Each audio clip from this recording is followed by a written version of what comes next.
تحشا تحمبابي نفرشا أرويني سباستي أرويني سباستي شدنكم بالقعد ولد بني حمد لحم زكاد شدنكم بالقعد ولد بني حمد لحم زكاد قنبل والله والله قنبل والله قنبل بني قنبل والله قنبل بني أبيت أبيت بني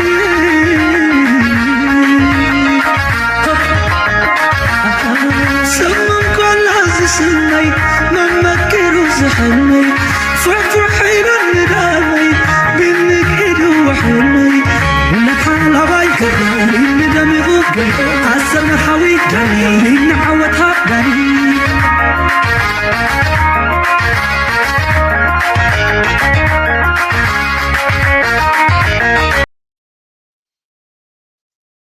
ሰላም ተኸታተልቲ ናይዚ ቻነል ከመይ ትኾኑ ጽቡቕ ክትኮኑ ናይ ወትሩ ትምኒትናን ባህግናን እዩ ሎሞ እውን ከም ወትሩ ንኹሉ ፈቲሽና ድሕሪ ዓወት ናይ ቢንያ ምስቲ ምቓር ጌናት ምስቲ ምቓር እቲ ሴሌብሬሽን ይቕፅል እንዲ ዘሎ ንዑ ዝምልከት ሰፊሕ ኣብ ጎደናታት ናይ ኤርትራ ዝተገበረ ኢንተርቪው ክንርኢና ግን ዓለምና ካ ትቕፅል ስለ ዘላ ብዙሕ ጂኦፖለቲካዊ ምንቅስቓሳት ድማ ዘሎ ስለ ዘሎ ሓደ ብሓደ ንኹሉ እናረኣና ክንከይድ ኢና ኣሜሪካ ኣብ ሰፊሕ ዝኾነ ወራር መፈንቅላ መንግስቲ ወፊራ ከም ዘላ ከርእየኩም ሓደ ብሓደ ሃገር ድሕሪ ሃገር እያ ትዕኑ ዘላ ብሽም ዲሞክራሲ ከም ወትሩ እዚ ኩነታት እዚ ድማ ሓንቲ ካብቲ ብጎረቤትና ንዓና ስዑድያ ትወስዶ ዘላ ስጉምቲ ክንርኢና ኢትዮጵያ ትኸዶ ዘላ አንፈት ብኩሉ መንገዲ ክዝረብ ጀሚሩ ኣሎ ብዛዕባ ናይ IMF ስፍሕ ዝበለ ዕሙቕ ዝበለ ሓበሬታ ክንርኢና ስለዚ ብዙሕ ሓበሬታ ክህልወና እዩ ኣብ ናይ ዓዲ ጉዳይ ድማ ክመለስ ኢና ካብኡ ከይወፃና ድማ ሓደ ዓብይ ኣናውንስመንት ኣለኒ ብዛዕባ ሓድሽ ፕሮጀክት አንቂድናዮ ዘለና ፅንሒ ኢለ ብዛዕባኡ ክዛረብ እየ እቲ ፕሮጀክት ማናጀር እውን ኣናውንስ ክገብር እየ ኢትስ ጎና ቢ ቨሪ ኢንትረስቲንግ ብዛዕባ እዚ ክንዛረብ ኢና መጀመርያ ግን ሌትስ ስታርት ዊዝ ዲስ ዋን በዚ ክንጅምር ኢና ፕሊዝ ላይክ ግበሩ ሰፖርት ግበሩ ኮሜንት ናትኩም ግደፉ ደገፍኩም ኣይተግድሉ እዚኣ ብጣዕሚ ዕምቆት ዘለዋ ትምህርቲ ዘለዋ ዜና ዘይኮነ እዚኣ ትምህርቲ ክብላ ትምህርቲ እያ ዛና ኢሎም ቪድዮ ምክንያቱ ካብ ካልኦት ክንምሃር ስለ ዘለና let's go. The PM barely had time to resign, pack her suitcases and flee to neighbouring India before the student protesters had announced their pick for new leader. And the US came out waxing lyrical about Bangladesh's newfound democracy. We welcome the announcement of ባንግላዴሽ ትበሃል ሃገር ሓንቲ ልክዕ ከም ኤክስፐሪመንት ኮይና ስልጣና بسلطان أمريكا نجدافع كله خلوا أب تونسيا كغير كله أب جبس كغير كله أب سوريا استفتني عرب سبرينغ نبلازنا برنا لومي كندو وعدة كونجن أب دبوب آسيا كاب سريلانكا ناب باكستان ناب بنغلاديش حجي ناب نيبال ناب ميمار ناب استفل عليه هجرات ناخده هجرات نزولو بسم ديمقراطي أمريكا كميجرا نزا دكتور حسينا كاب سلطان كم زعليتان immediately لدما نسات دليل سب ኣብ ስልጣን ከተምፅእ ከም ዝኽኣለትን ራይዋ ሕጂ እዚ ድማ ትዝበሃል ዘሎ ዲሞክራሲ ክብሉ ከለዉ ናይ ብሓቂ ዲሞክራሲ ናይ ህዝቢ ዝደልዩ ከይመስለኩም ካብ ኣሜሪካውያን ካብ ኣፎም ካብ CIA ክወፅእ ከሎ ክንደ ግዜ ቪድዮ ምፅእ ኣለኹ ኣብዚ ኣብ ንሕና ዲሞክራሲ ይኹን ኣይኹን ዲክታተር ይኹን ኣይኹን ኣየገድሰናን እዩ ረብሓ ናይ ኣሜሪካ ጥራይ ዘገድሰና ስለዚ ንረብሓ ናይ ኣሜሪካ ዘየገልግል መንግስቲ ኣብ ቬኔዙዌላ ለንቀነ ፈቲኖሞ ነይሮም ኣብ ቦሊቪያ ኣብ ክልቲአን ሃገራት ኣይሰለጦምን ኣብዚ ሃገር እዚ ግን ሰሊጥዎም እታ መራሒት ሃዲማ ህንድ ኣትያላ ካብኡ ድማ ናበይ ከብትሃድም እያ ትበሃል ኣላ እታ ሃገር ግን ድሮ ካልኦት ተረኪቦማ ማለት an interim government and urge any transition be conducted in accordance with Bangladesh's laws. All decisions regarding the interim government should be made with respect to democratic principles. ነዛ ዶክተር እዚኣ ኣሜሪካ ከም ዘይደልይዋን ኣንጻራ ምዃኖምን ብተደጋጋሚ ተዛሪቦም ነይሮም ምርጫናታ ክግበር ከሎ ኣይደገፍዎ ነይሮም ኣንጻራ ነይሮም ቀንዲ ኣገዳስነት ግን ነዛ መራሒ ስለ ዝፀልኡ ይኮኑን ነዛ መራሒት ምእላይ እውን ኣይኮነን እቲ ጋይም ሕጂ ስምዑ rule of law and the will of the Bangladeshi people. We think that it's important that we focus on the Bangladeshi people's democratic aspirations and see a path to democratic governance. Tipped as favourite to helm this interim government is 84-year-old Mohammed Yunus, a man whom, perhaps coincidentally, the US happens to know very, very So ነዚያ ሰብ ኣልዮም ብመንተኪዮሞ ንዓድ ኣሜሪካ ጽቡቕ ጌራ ትፈልጦን ብዙሕ ዘድንቕዎን ምስ ንዓድ ረብሓናቶም ከውሕሰሎም ዝኽእል ምስቲ ናይ ጂኦፖለቲካ ምስ ኤስያ ዘሎ ብስላይ ምስ ቻይና ዝግበር ዘሎ ኩነታት እዚ ኩነታት እዚ ክርየይና ሕጂ ከመይ ገይሮም ቅድሚ ሕጂ እዚ ሰብ እዚ ኩሉ ግዜ ኣብ ሱዳን ዕልዋ ምስ ተገበረ መኒስ ኣብ ስልጣን መፅዩ ኣሜሪካ እትደልዮ ዝነበረት ፕራይም ሚኒስተር ኮይኑ መፅዩ it's the same game ዕልዋ መንግስቲ ብሰላማዊ ሰልፊ ብገለ በግዕ ግርግር ገይሩ እቲ ሃገር ፋሕሚ ዝበለት ትመራሒ ምስ ተኣለየ መን እዩ ድመፅእ መብዛሕቲ ግዜ ንሳቶም ዝደልይዎ እቲ እንኮ ዘይሰርሓሎም ኣበይ ነይሩ ኣብ ግብፂ መን መፅዩ ህዝቢ ዝደልዮ መፅዩ እንታይ ገይሮሞ ጨውዮም ቀቲሎሞ መሐመድ ሞርሲ ብህዝቢ ዝተመረፀ ከም ዝእለ ገይሮሞ ስለዚ መብዛሕቲ ግዜ ትዕግርግር ረብሓናቶም እዩ እንተዘይተዋሒሱ ረብሓናቶም ብኸመይ የውሕስዎ ድማ ይፈልጡ እዮም ፅቡቅ ገይሮም ስለዚ ልዑል ጥንቃቐን ትምህርትን ዘድልዮ ኩነታት ኢና ንርኢ Very well. To start with, he's a Fulbright scholar who finished his education in America. The winner of the 2006 Nobel Peace Prize for his scheme of giving tiny microloans to down-and-out people who'd only ever known banks slamming doors in their faces, he went on to be awarded the Presidential Medal of Freedom, then the Congressional Gold Medal, the highest civilian award. So እዚ ሰብ እዚ ኣሜሪካ መንግስቲ ኣሜሪካ ፖለቲካ ናይ ኣሜሪካ ጽቡቕ ገይሩ ዝፈልጦን ጽቡቕ ገይሩ ዝቐርቦ ዝነበረን ንረብሓናቶም ሙሉእ ብሙሉእ ከውሕሰሎም ዝኽእል እንተስ መጋበርያናቶም ኮይኑ እንተደይኮነ ድማ ንረብሓናቶም ክሰርሕ ዝኽእል ሰብ ምዃኑ ጽቡቕ ገይሮም ፈሊጦም ዝመልመልዎ ምሳቶም ድማ ምስ ናይ ኣሜሪካ ኮንግረስ ድማ ጥቡቕ ዝምድና ዝነበሮም እዩ it's the same case ኩሉ ግዜ ንሪኦ ንሳቶም ዝፈትዎ ንሳቶም ዝመልመልዎ እዩ ናብ ስልጣን ዝመፅእ ኣከምዚ ኩነታት ክመፅእ ከሎ እንተዘየለ ነቲ ዝተገበረ ዕልዋ ኣይድግፍዎን እዮም ኣንጻሩ እዮም ዝሰርሑ ድማ ልክዕ ከምዚ ኣብ ኒጀር ማሊ ቡርኪና ፋሶ ዕግርግር ገይሩ ስልጣን ምስ ተኣለየ ንዓታቶም ዘርብሕ ስለ ዘይኮነ ክሳብ ሕጂ ኣንጻሩ ይሰርሕሎ ማለት እዩ in the United States. In a ceremony attended by 300 dignitaries straight under the US Capitol's dome, Yunus stood hailed as a visionary and revolutionary, with Barack Obama years later fondly remembering their meeting. Dear Professor Yunus, I have long been inspired by your efforts to empower people through offering them the means to leave their families and ኣብ ምንታይ ደረጃ በፂሕ ኣለኹ መሲልኩም ኣነ እዚ ናይ ኣሜሪካ ፖለቲከኛታት ኣብ ኩሉ ነገራቶም ባይ ዲዛይን እዩ ሃንደበት ዘጋጥም ነገር የለን ካብ ኤርትራ ሓደ ፍሉይ ሰብ ብፍሉይ ኣድናቆት ለንቀነን ሓደ ሰብ ሰኔተርስ ናይ ኣባላት ባይቶ ናይ ኣሜሪካ ከምኡውን ገለ ፖለቲከኛታትን ሎቢይስት ምስኡ ክረኣዩ ሓደ ሰብ ኤርትራዊ ክረአር ኢና ቀኒና እንታይ ማለት እዩ እዚ there is a plan እቲ ፕላንካ ክንደይ ግዜ ፕላናት ገይሮም ድዩ ስለዘይሰልጦ እምበር they always have a plan እቲ ፕላን ንሶም ዘለዎም ድማ ንረብሓና ህዝቢ ኤርትራ ዘገልግል ዘይኮነ ንረብሓና ኣሜሪካ American interest first ኤርትራ ዝበሃል ኣብ ናቶም ኢንትረስት ኣትዩ ይፈልጥን እዩ ንኤርትራ ምስ ኢትዮጵያ ፌደሬት ክገብርዋ ከለዉ ረብሓና ኣሜሪካ ስለ ዝኾነ እዩ ኢትዮጵያ ናቶም ኮንትሮል ስለ ዝነበረ ጥራይ እዩ ሕጂ እውን ኣብ ኤርትራ ዘሎ ረብሓና ኣሜሪካ እምበር ረብሓና ህዝቢ ኤርትራ ዓጢጥዎም ኣይፈልጥን እዩ ልክዕ ኣብ ካልእ ዓለም ድማ ተመሳሳሊ ባህሪና ንርኢ ዘለና ሓንቲ ዓባይ በዓል ስልጣን ንሳ ዝበለቶ እስከ ክንሰምዕ ኣብዚ ኣገዳሲ ኩነታት US friendly leadership and strategic መብዛሕቲ ግዜ ድማ እዚ ናሽናል ኢንዳውመንት ፎር ዴሞክራሲ ዝበሃል ንመፈንቅላ መንግስትን ነቲ መንግስቲ ኣሊኻ ንምትካእን ዝጥቀምሉ ፋንድ እዮም ኢንዳውመንት ከምዚ ህያብ ወይ እውን ደገፍ ንዲሞክራሲ ኢሎም እዮም ዝገብርዎ ኩሉ ግን ናይ CIA ኣሰራርሓ ስልጣን መንግስቲ ሃገር ንኽትቅይር ወይ ፖለቲካ ንኽትቅይር ዝጥቀምሉ ገንዘብ እዩ እዚ ካብዚ ድማ ፋንድ ዝኾኑ ዝነበሩ ሰባት እዮም መብዛሕቲ ግዜ important nations. Who knows whether he's aware that the NED has been a generous patron of Bangladeshi news outlets, which don't find too many good things to say about the now ex-PM. The same ex-PM who say that this country gives us the guise. I say that even today I say that this country gives us the guise of democracy with its words. Starting from our opposition parties, some people are dancing and cheering with their words. So already አንጻር ናይ ዋሽንግተን ኣካይዳ ከም ዝነበረትን ነቲ ናይ ኣሜሪካ እትገብሮ ዝነበረት መንግስታት ትቕይር ሃገርን ስልጣናት ከም ድሌታ እትቕይር ሃገር ምዃናን እዮም እያ ክትገልጽ ዘሪባ ክትዛረብ ጀሚራ ነይራ አንጻር ረብሓ ናይ ኣሜሪካ ክትከይድን ክትዛረብን ጀሚራ ነይራ ምስ ቻይና እውን ርክባት ኣደላዲላ ነይራ ስለዚ ዕምርኻ ሓይሊ እንተዘይብልካ ሰራዊት ሓያል እንተዘይብልካ ሓያል መንግስቲ እንተዘይብልካ China can overthrow the government of any country, in particular Muslim countries that are going through tough situations. Hasina had increasingly chosen to collaborate with another country, you see,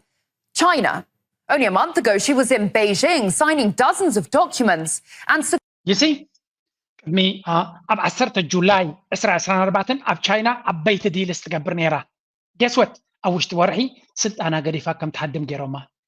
there's always a price ከም ኤርትራ ከይዳ ምስ ቻይና ምስ ራሻ ኣፍ ልቡ ነፊዑ ክዛረብ ከሎ ፕሬዚደንት ናይ ኤርትራ መንግስቱ ስለ ዝኣምን ሃገሩ ስለ ዝኣምን እዩ ካልኦት መራሕቲ ከምኡ ክገብሩ ራዕራዕ እናበሉ እዮም ምክንያቱ ልሕሉሕ መንግስቲ እንተለካ ዲሞክራሲ ዝበሃል ቃል ከዓ ንምትእትታው ናቶም ክፉት ኣፍ ደገ ስለ ዝገጥፈሎም ነቲ መንግስቲ ከም ዘይቅንዮም ዝገብርዎ ስለዚ ቻይና ቀንያ ኣብ ውሽጢ ወርሒ ካብ ስልጣና ከም ትባረር ገይሮማ እዚ ከዓ ንሓደ ሃገር ከኣሊዎ እንተደልዮም እንታይ ዓይነት ድራማ ክሰርሑ ከም ዝኽእሉ ንኽርዳእና ኢለ ደምፃልኩም ዘለኹ ሪል ታይም ካብ ከምዚ ክንምሃር ክንከል ኣለና እዚ ፅንፅዋይ ወይ ጆክ ከም ዘይኮነ ክትፈልጡ ኣለኩም securing interest-free loans. Dhaka is a huge beneficiary of China's Belt and Road Initiative, the unrivaled global infrastructure project which brings internet, electricity, roads, rails, ports, schools, and so much more to dozens of countries around the world. To date, Dhaka has received an estimated $7 billion, which, other than denying American companies big contracts, is dangerous given Bangladesh's location. So ከም ንሪኦ ዘለና ባንግላዴሽ ዝበሃል ኣብዚ ስትሬት ኦፍ መላጋ ዝበሃል ብዙሕ ኣገዳስነት ዘለዎ ንቻይና ንምሕናቕ ኣሜሪካ ምስ ብዙሓት መሻርክታ ኮይና ምስ በዓል ህንዲ ኮይና ለይትን መዓልትን ትሰርሓሉ ዘላ ኣብቲ ቦታቲ ኣብ ስትራቴጂካዊ ቦታ ዘላ ሃገር ስለ ዝኾነት ንኣሜሪካ ረብሓ ናይ ኣሜሪካ ገዲፍካ እዛ ሃገር እዚኣ ካብቲ BRI Belt and Road Initiative ዝበሃል ናይ ቻይና ብዙሕ ኢንቨስትመንት ዝተገበራ ዕምቆት ንግዲ ናታ ምስ ቻይና ክትገብር ትፍትን ዝነበረት ሽርክነት ናታ ምስ ህንዲ ክትገብር ትፍትን ምስ ቻይና ክትገብር ትፍትን ዝነበረት እያ እዚ ድማ ሱሳይዳል ዲሲሽን እዩ ከም ዲሞክራሲ ልሕሉሕ መንግስቲ እንተለካ ኮይኑ ምስ ቻይና ፅቡቕ ነገር እዩ ንሃገራን ህዝባን ንክትልውጥ ክትገብር ትኽእል እያ ዝኾነት ሃገር እንተኾነ ስሪላንካ ልክዕከሙ ምስ ቻይና ዕምቆት ዘለዎ ኢንቨስትመንትን ገለ ምስ ገበረት መራሒ ካብ ሃገሩ ተባሪሩ ከም ዝጠፍእ ተገይሩ ማለት እዩ ስለምንታይ ተመሳሳሊ እቲ መንእሰይ ዲሞክራሲ ስለ ዝኾኑ ኢትካ ኣታቲኻ ብዝተፈላለየ መንገዲ ሶሻል ሚድያ ሰም ዝቋፃፅርዋ ቀድሚ ውፃእ ባይደ ወይ እንታይ ትብል ነይራ ሶሻል ሚድያ ካንስል ክገብረ ትብል ነይራ ስለምንታይ እቲ ሶሻል ሚድያ ልዕሊ እቲ ሲአይኤን ካልኦት ናይ ኣሜሪካ ሓይልታትን ድሌቶም ስለ ዝገብርዎ ዘሎ ሶሻል ሚድያ ዓዲ እንግሊዝ ከምኡ ክትብል ክሰምዑ ኢኹም እንጂ ስለዚ ሶሻል ሚድያ ክሳዕ ክንደይ መሳርሒ ናይቲ መፈንቅላ መንግስቲ ይጥቀምሉ ከም ዘለው ኖ ወንደር ኤርትራ ይኹን ቻይና ፌስቡክ ወይ ሶሻል ሚድያ ክእትዉ ዘይደልዩ ቻይና ነዚ ኩሉ ናይ ሶሻል ሚድያ ናይ ኣሜሪካ ብሎክ ጌራታ እያ ትዊተር የለ ጉግል የለ ዩቱብ የለ ፌስቡክ የለ ናቲንግ ሶሻል ሚድያ የብሎምን ናቶም ኣለዎ they have everything መተካእታ ናቱ ቀደም ሃኒፆም እዮም ሶሻል ሚድያ ናይ እዚኦም ሃገራት ድሕሪ ገዲፍካ ናይ ኣሜሪካ ግን መብዛሕቶም ቶም ትካላት ናይ ኣሜሪካ መንግስቲ ዝቋፅሮም ንረብሓ ናይ ኣሜሪካ እዮም ዝኸዱ ለንቀነጥራ ቬኔዙዌላ ከመይ ገይሮም ኢሎን ማስክ ዝተሓወሶ ዕልዋ መንግስቲ ተፈቲኑ ከም ዘይተዓወተ ቅድሚያ ቦሊቪያ ተመሳሳሊ ዕልዋ መንግስቲ ተፈቲኑ ኣይተዓወተን ስለምንታይ ሶሻል ሚድያ መጋበርያ ናይቲ ፖለቲካዊ ኣካይዳ ናይ ኣሜሪካ እናኾነ ይመፅእ ኣሎ ኤሮጳ ንባዕላ ተረዲዎም ኣሎ ኤሮጳ ተረዲዎም ኣሎ ኣንፃር ሶሻል ሚድያ ናይ ኣሜሪካ ክኸዱ ይፍትኑ ኣለዎ ግን ቀሊልካ ኣይኮነን ኣንፃሮም ክትከይድ ከምዚ ናይ ናፃ ፕሬስ ዝኾነ ሕጂ ድሓን ነዚያ ጉዳይ እዚያ ንሽተይ ሰሚዕና ካብኡ ዝገድድ ሓበሬታ ክበኩም እየ Overlooking the Bay of Bengal, it has a direct view of the Malacca Straits, one of the world's key trading routes. Its neighbors include everyone from India to Burma, from Malaysia to Thailand. It is the link between South Asia and the rest of the Indo-Pacific. A perfect place for, say, a military base, which, rumor has it, the US was gunning for on an island that Bangladesh just wouldn't give up. Now, if I say that I will lease out St. Martin's Island to our country, there will also be no problem for me to stay in power. I know that will not allow any act like carrying out terrorist activities in any place or So እዚኣ ሰብ እዚኣ ፅቡቅ ጌራ ትፈልጥ ነይራ እንታይ ከጋጥማ ከም ዝኽእል ምክንያቱ እቲ ኩነታት ኣንፃር ረብሓ ኣሜሪካ ምኻድ እንታይ ዋጋ ከኽፍል ከም ዝኽእል ኣብ ውሽጢ ሓፂር ግዜ ድማ ኣብቲ ዝፈራቶ ኣይወፀትን ኣብ ህንዲ ትርከባላ ኣብዚ እዋን እዚ ንዝቕፅል ክንሪኦ ኢና ካብኡ ከይወፃና ከለና ናይ ኣሜሪካ ኣጀንዳ ስለ ንርኢ ዘለና ናብ ዓዲ እንግሊዝ ክንሰግር ኢና ልስን ዋትስ ጎይንግ ኦን ኣብ ዓዲ እንግሊዝ እቲ ህዝቢ ኣብ ከተማታት ዝዕገርግሮ ዘሎ ካላርስ እንድዩ ኣብ ካልእ ቪድዮ ሸር ገይረ ነይረ በወቅዒ ናይ ስልጣን ባእሲ ድማ ክንርኢ ኢና ሕጂ In the UK, the Southampton fallout tragedy that happened in Southampton continues to rock the United Kingdom. Protests are erupting all over London, and Elon Musk is, of course, paying very close attention to geopolitics, as he always does. Worth noting, in literally every discussion of Elon Musk and foreign policy, that he is a defense contractor. So let's keep that in mind. It's not quite as relevant here as it is when he weighs in on Israel or شنتايلاتنا እዚኣ ክትፈልጡ እዚኣ ልዕሊ ኩሉ ሰብ ከስብለላ ዘለዎ እዩ ኢሎን ማስክ ካብ ውግእ ዝኸስብ ሰብ ምዃኑ ተገሊጹ ኣሎ ስለምንታይ ኣብ ምስ ዲፈንስ ኮንትራክተርስ ርክብ ኣለዎ እቲ ስታርሊንክ ናቱ ንውግእ ይጥቀሙሉ እዮም ሃገራት ንኣብነት ዩክሬን ኣብ ኩናት ናይ ራሽያ ዓብዪ ኣስተዋፅኦ ዝገበረላ እቲ ስታርሊንክ ዝበሃል ኢንተርኔት ንሳተላይት ዝጥቀሙሉ እዩ ስለዚ ብዙሓት ናቱ ኢንቨስተርስ ድማ ካብቶም ናይ ኣፅዋርን ናይ ገለን ስለ ዝኾኑ ካብኣቶም ክወፃ ይክእልን እዩ ስለዚ ጂኦፖለቲክስ ክኽተል ከሎ ነቲ ናይ ሲኣይኤ ናይ ኣሜሪካ ረብሓ ቀዳምነት ሂቡ ዝኸይድ ሰብ እዩ ወላ እኳ ንሰላምን ንፍሪ ፕረስን ዝቃለስ ዝመስል እንተኾነ ምክንያቱ ኣበዩ ብግልፂ ተፈሊጡ ኤሎን ማስክ ኣብ ጉዳይ ናይ እስራኤል እዩ ተፈሊጡ ጉዳይ ናይ እስራኤል መጀመርያ እንታይ ክገብር ፈቲኑ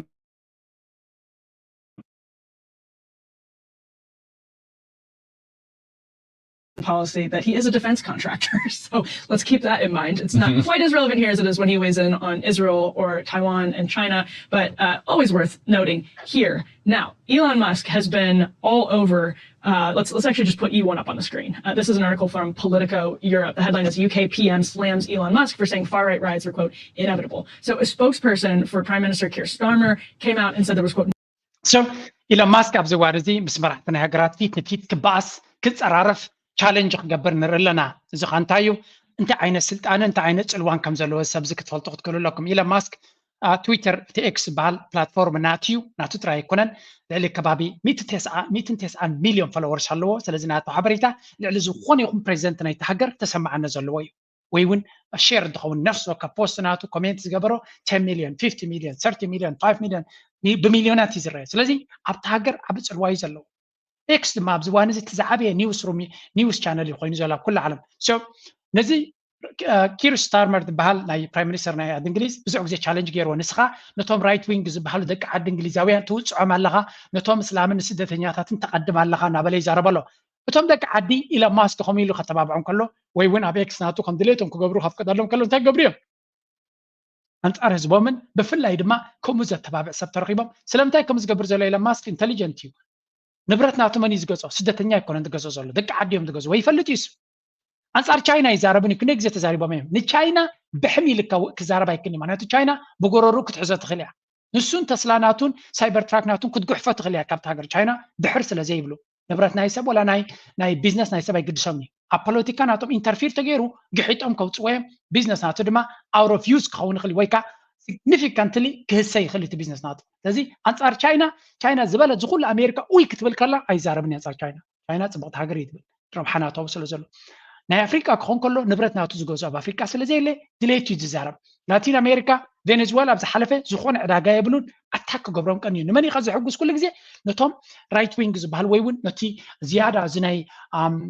ሰብ ዝያዳ ክፈትዎ ዝኽእል ዓቕሚ ዘለዎም ካፒታል እዞም ፃዓዱ ርእሲ ዘለዎም ኦሪጂናል ኤውሮጳውያን ደቂ ዓዲና ዝበሃሉ ስደተኛታት ወስድኹም ኣለዉ ስደተኛ ውሕዳት እዮም ኣብ ኤውሮጳ ናብ ኣሜሪካ ስለዚ ንስደተኛታት ከሲሩ እቶም መይን ደቂ ዓዲ ፎከስ ገይሮምሉ ንቢዝነስ ናቱ ፅቡቕ እዩ ሶ ካልኩሌት ገይሩ እዩ ዝዛረብ ዘሎ እሱ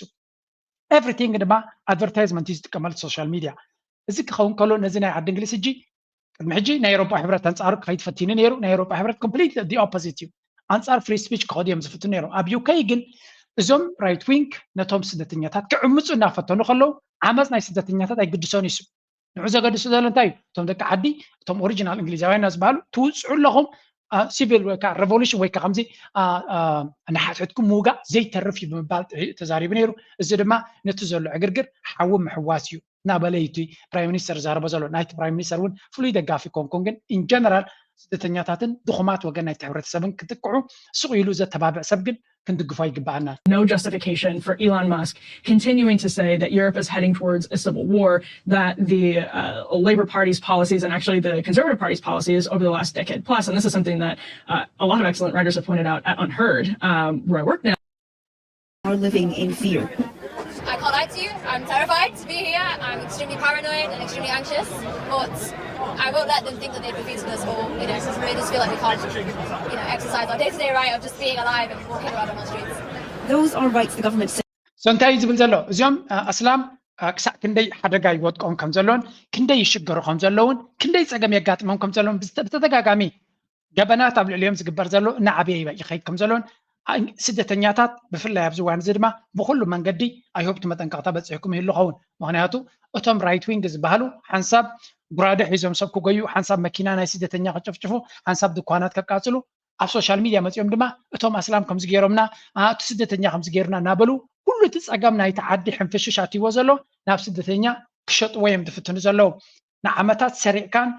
ንካልኦት በዲልካን ጨቁንካን ዘሚትካን ዘጥረኻዮ ሃብቲ ሎሚ ድማ እቶም ስኻ ኣብ ሓጎታቶም ጨፍጪፍካ በዓልካ ጎቲትካ ዘምፀኸዮም ስደተኛታት ረብሓናቶምን ሃብትናቶም ምስጋሕጋሕካ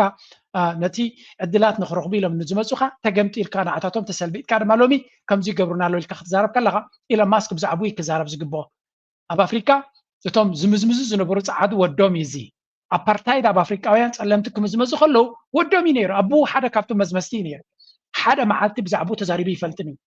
በንፃሩ አንጻር ነቶም ፀዓዱ ጥራይ ክከላኸል ዝፍትን ኣብ ሳውት ኣፍሪካ ፀዓዱ ይህሰይ ኣለዎ ይብል ነቶም ፀለምቲ ዋን ዴይ ብዛዕባ ፀለምቲ ተዛሪቡ ዘይፈልጥ መራሒና ንዛረብ Hundreds of people have been arrested over the past few days across the country and jail sentences have already been handed down. Authorities hope the heavy police presence ከም ንሪኦ ዘለና ፖሊስ ብሰፊሕ ነቶም የማናይ ክንፊ ኮይኖም ዓሌታውያን ወይ ከዓ ሬሲስስ ንሰባት ዘጥቅዑ ዘለዉ ሓደገኛታት ዝኾኑ ሰባት ብብዝሒ ይእሰሩ ከም ዘለውን ኩሉ እቲ ዝግበር ዘሎ ድማ አንጻሮም እቲ መንግስቲ ተላዒሉ ከም ዘሎ መንግስቲ ምስ ስደተኛታት ወጊኑ ይሃስዮም ከም ዘሎ እዮም ዝዛረቡ አሚን ሲሪየስሊ ናይ መንግስቲ ናይ ኤውሮጳ ንስደተኛታት ኣቀዲሙ ንደቂ ዓዲ ክሃርም ዝኽእል ከምኡ ኢሎም ከምኡ ንካዮም ከዓ ዝፍትኑ ነው እቶም ዝገብሩ ዘለዉ ይሃስዩ ስለ ዘለዉ ጭብጡ ስለ ዘለዎም ጥራዮም ዝኣስርዎም ዘለዉ እዚ ከዓ ኣብ መንጎናቶም እዩ ኣብ መወዳእታ ተለብዋናተይ እስኻ ስደተኛ ዘለኻ ናይዚ ጉዳይ እዚ ግዳይ ከይትኸውን ተጠንቀቕ ምክንያቱ ዓዲ እንግሊዝ ቁጠባ ስለ ዝኸፍአ መናብሮ ስለ ዝኸፍአ እዩ ፈረንሳ ተመሳሳሊ ጀርመን ተመሳሳሊ መናብሮ እናኸፍአ ቁጠባኦም እናወደቐ ስለ ዝመፅእ ዘሎ ኩሉ እቲ ምክንያት ናብ ስደተኛ ከልግቦ እዮም ዝፍትኑ ዘለዉ እቲ ዝቐለለ ስኬፕ ጎቲንግ ይብልዎ እዚ እንታይ ማለት እዩ ሽግርካ ክንበዓልካ ትፈትሖ ናብ ካልኦት ተፀጉዖ እሞ ንዓታቶም ክትፀርፍ ትፍትን ኣነ ፀገም ናተይ ባዕለይ ክፈትሖ ክንዲ ትብል ስደተኛ ከምዚ ገይርኒ ኩስቶ ሓንኪላትኒ ከምዚ ገይርኒ እናበልካ ናብ ካልኦት ክሸጦ ምፍታን ኢና ንርኢ ዘለና እዚ ሓደጋ ኮይኑ ኣብ ነፍስና ከይወርደና ንጠንቀቕ ሓንቲ ቪድዮ ነይራ ኣብዚ ቅድሚ ዝተወሰነ ግዜ ኣንድሩ ቴድ ዝበላት ከስምዕዋ Yeah, we agree. So, do you want to just give us a little snapshot of your thought on the state of the UK, the politics in the UK, your thoughts? Sure. Empires rise and fall, civilizations decline. It's such a shame because the patriotic Brit in me is genuinely appalled at how it was the largest empire on earth. The good old World War II days, stiff upper lip. Britain was such a beautiful country. The countryside to this day is still beautiful if you can avoid the crime-ridden cities. It's truly a shame what's happened to that amazing nation. They have failed because they have abandoned their age-old traditions. They've abandoned their religion. Christianity has failed to preserve any morality amongst the populace. So ኣንድሩ ቴድ ንባዕሉ ሓደ ካብቶም ነቲ ኩነታት ክረብሓሉ ዝፍትን ዘሎ እዩ ስለዚ እንታይ ክገብር ዝፍትን ዘሎ እንግሊዝ ሓደ እቲ ብሪቲሽ ኢምፓየር ሓደ ዓብዪ ኢምፓየርን ጥዑይ ኢምፓየር ከም ዝነበረ ይዛረብ ዘሎ ኦፍኮርስ ንሱ ነቲ ኩነታት መዝሚዙ ዝህብትም ዘሎ ስለ ዝኾነ he has no problem ነቲ ኣገዳሲ ክነቅፍ ከሎ ነቲ ኢስታብሊሽመንት ክሃርም ከሎ ረብሓ ስለ ዘለዎ እዩ but at the end of the day ብሪቲሽ ኢምፓየር ማለት ብምዝመዛን ስርቅን ዝሃብተመ ኢምፓየር እዩ so there is nothing good about it እዚ ሕጂ ወሪድዎም ዘሎ ድማ መርገም ናይቶም ቅድሚ ሕጂ ዝነበረ እዩ እዚ ክሳዕ ክንደይ ኣብዚ እዋን እዚ ግን እቲ ፀገም ኮይንዎም ዘሎ ካብቲ ቀደም ሓያል ዝገብሮም ዝነበረ ሃይማኖት ክርስቲያን እዮም ነይሮም ካብ ሃዲሞም ካብ ባህሎም ካብ ክብርታቶም ካብ ካልእ ኩሉ ስለ ዝተኣለዩ ከምኡ ድማ ዲጀነረሲ እናኣረገ እናጠፈሸን ስለ ዝኸደቲ ኣይዲዮሎጂ ናቶም ኣብዚ ሕጂ በፂሕና ዘለና ውጥቀት በፂሖም እናበለ ይዛረብ ዘሎ ገለ ክፋል ሓቅነት ኣለዎ ግን ኩሉ ግዜ ጠውዮም ናብ ካልእ ክእትውዎ ስለ ዝፍትኑ ዘለዉ እዮም ከም ብሬክ ነዚኣ ክበኩም እየ እስከ እዚኣ ትርእይዋ ዘለኹም ዌብሳይት እዚ ትርእይዎ ዘለኹም ጀንትልማን በኽሪ ወደዩ ናታን ይበሃል እዛ ዌብሳይት እዚኣ ንሪኣ ዘለና ድማ ናቱ ስራሕ እያ ኣነ ወላ ሓንቲ ኢደ ይሓወስኩላን ነዛ ፕሮዳክት ዲዛይን ክገብራ ከሎ ነዞም ሓደ ኣብ ቢዝነስ ክኣቱ ደሊለኹ ኢለኒ እሞ ቢዝነስ ክትኣቱ ተኮይንካ ሰብ ዝደልዮ ነገር ክደልለካ እሞ ኦዲየንስ ናትካ እንታይ ይደልዩ እስከ ንኣብነት ንስኻሲ ምስ ኤርትራውያን ኢኻ ዝትሳተፍ ዘለኻ እንታይ ይፈትው እቶም ኤርትራውያን እስከ ንገረኒ ኣነ ንኤርትራውያን ሰርቪስ ዝገብር ፕሮዳክት ዲዛይን ክገብር ተኮይነ ኢለኒ ወል ኤርትራውያን ዝፈትዎ ክነግረካ ይኽእል እየ ኢለዮ መጀመርያ ኤርትራውያን ሃገሮም ይፈቱ ባንዴሮም ይፈቱ ምሱ ክብርታት ኣብኡ ዘተኮረ ዝኾነ እንተጌርካ ምናልባት ክገዝኡልካ ይኹኑ ክእሉ ኢለ ሓሲበዮ ነዛን ትሪእዎን ዘለኹም ብጀካ እታ መፅሓፈይ ማለት እዩ ተን ክልተ ኩባያታት ናቱ ዲዛይንን ምናልባት ቪድዮታተይ እውን ነዊሕ ስለ ዝኾነ ንዑ ክሪኡ ከለዉ መዘከርታ እውን ክትከውን ስለ ትኽእል ነዚ ቻነል እዚ ምሱ ዝኸይድ ፕሮዳክት እውን ስለ ዘይብልና ምናልባት ነዚያ ከምዚ ዓይነት ሓሳባት እንተገበርካ ፅቡቕ ኢለዮ ካብ መሰረቱ ናተይ ተሳትፎ ዘይብላ ናቱ ሓደ ወዲ 15 ዓመት ኢንስፓየርድ ኮይኑ ኣብ ቢዝነስ ክኣትየ ኢሉ ዝገበረንየን እዘን ክልተ ኩባያታት ምናልባት ንሓደሽቲ ኣንተርፕረነርስ ክንድግፍ ንደሊና እንድሕር ኢልኩም ዓቕሚ እንተረኺብኩም ሰፖርት ክትገብርዎ ኣብዚ ቻነልና ስቶር ዝብል ኣሎ ኣብቲ ቻነልና ክትረኽብዎ ትኽእሉ ሊንክ ኣብ ኮሜንት እውን ክንገጥፈልኩም ኢና ስለዚ እቲ ፕሮዳክት ዝኸበረ ድማ ከባቢ ፍርቂ ናቱ ንመግዝእ ስለ ንኣብነት 14 ወይ 15 እንተሪእኹም እቲ ፕሮዳክት ኣይ ቲንክ ፕራይስስ ትኽክል ይረአየለን ከባቢ 10 ቅርሺ ንመስርሒ ናይቲ ፕሮዳክት ስለ ዝገዝእ ዘሎ ውሑድ ይወሲኽሉ እቲ ስርሑ ዝመተካእታ ዝጥቀመሉ ዘሎ ስለዚ ምናልባት ዓቕሚ እንተረኺብኩም ሰፖርት ክትገብርዎ ተደሊኹም ኢት ውድ ቢ ሪሊ ግሬት ኣነ ኢለዮ ዝኾነ ነገር ክትንክፋ ይኮንኩ እንታ ፕሮዳክት ግን ከምዚያ ጌርና ኦዲየንስ ናተይ ክነግረልካ ይኽእለ ንካልኦት እውን ክድግፍ ስለ ዝፈቱ ስለዚ ንስኻን ዕድልካን ኢለየ ኣለኹ ናባኹም ሕሊፈየ ኣለኹ I hope ትሕግዝዎ ትኾኑ እንድሕር ኺልኩም እንተዘይኮነ ድማ no problem ዋላ ኮሜንት ፅሒፍኩም ጥራይ እንተገዲፍኩም እውን that would be encouraging but anyway እታ ፕሮዳክት ዲዛይን ናቱ እዩ ካልኦት ፕሮዳክት እውን ዲዛይን ይገብር ኣሎ really እቲ ዲዛይኒንግ እቲ ባንዴራታት እቲ ሎጎ ገለመለ ኩሉ ባዕሉ ዝገብሮ እዩ ስለዚ I was very ከም ሓደ ወላዲ ውላድካ ናብ ፅቡቅ ክብገስ ከሎ ምትበባዕ ኣጆኻ መባል እዩ ግን ቀሊል ከም ዘይኮነ ትጉዕዞ ስራሕ ከድልዮም ምዃኑ ነጊረየ ኣለኹ ኣምላኽ ይሓግዝካ ገሊኹም መርቑ ገሊኹም ሓግዙ ናባኹም ገዲፈየ ኣለኹ let's go back to our topics mention ክገብረልካ ቪድዮ ናተይ ኢለየ ነይረ ሊንክ ኣብ ታሕቲ ክንገትፈልኩም ኢና thank you very much let's go. Moving on to other business news, Saudi Arabia's Public Investment Fund has struck a landmark deal with 6 top Chinese financial institutions, totaling $50 billion. This major move underscores a broader trend of de-Westernization and marks a notable shift away from traditional سعود عرب كم معلتنا معلتي نمعربا وعالم بفلاي دمان أمريكا شوك زقبر استراتيجيكا ومنكس خاصات تقبر الله سعود عرب قربيتنا معنا سلازنا سعود عرب الاينمنت نابي قصات خيد الله من البات كانت انت دي صلونا نير تراغن حبس الوايز اللو سلازي زعبيت بيزنا امريكا زغون سعود عرب ناف تشاينا قصات كيت كلا اير تراد مازل على مشارفتناتا اب بيزنسن اب بوليتيكان اب كلون تشاينا سلازي سعودية زعكل ناب تشاينا قص خيت كله كم اير تراوين حدث صبغ نغرينا نري ونياتو اب تكبابينا زعبيت الواز اللوا اب اثيوبيا زعبي انفستر تشاينايو اب جبسي زعبي انفستر تشاينايو اب سعود عرب زعبي انفستر تشاينايو اب يمن تريناون من يتقنص الواز اللوا نتحوت زقاصر ايران دما زعبي انفستر ناتو تشايناي سلاز ايرترا كومبليتلي اب حدا عنكل مزلو وجينا مهلاوا ات امريكان مشارختنا بالايرترا زغبرو زلو دما متن سعود عرب مس تشاينا زخدتو متنو اتصبق نغرنا ايرترا تزبلصي كابت كبان اصوان نختوص زبلصي سو إذا announcement سعود عرب جراتو زلا قدمي حدا توارح نتنا 5 عام 6 عام زغبره بترو دولار زبحال زنبره نتنا دادناتهم بدولار داغزو دولار اقداسنت اب عالم كلو خم زغل نزنبره كونتراكت اين فرمونينا دحر مبالهم حجي دما مس تشاينا زلوم زندنا بفاينانس بانفستمنت بشركنت كم دمافتي ام بريدج زبحال ناي فاينانشال اركتكتشر ناي تشاينا كم ناتو صعبت قينم اب سيستم تاتيو مالو every